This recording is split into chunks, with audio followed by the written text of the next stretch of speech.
injury putting you out of contact sports for the rest of your life. I spoke with a student who's one blow away from getting benched.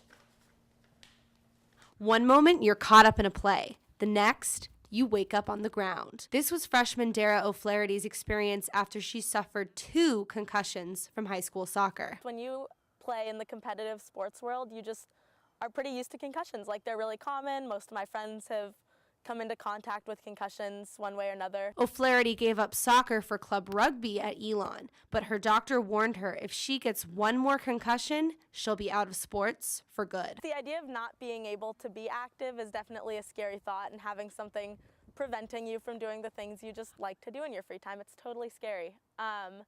That being said, you can't really let it affect the way you play. Dr. Eric Hall leads research on concussions at ELN. He says O'Flaherty's situation is not uncommon for an athlete.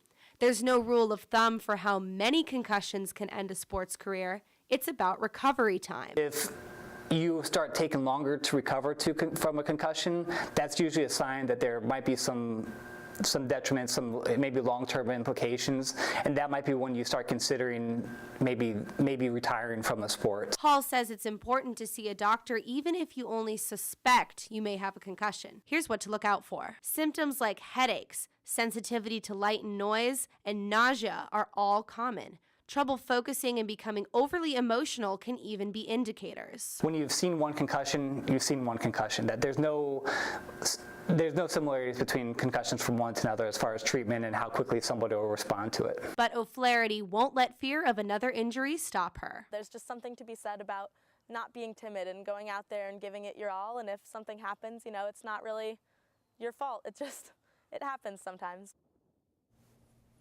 Hall's research focuses on varsity athletes. They take a cognitive test when they first get to ELN that's re-administered if they suspect they have a concussion. Both Hall and O'Flaherty agreed they'd like to see the project expand to include club athletes as well.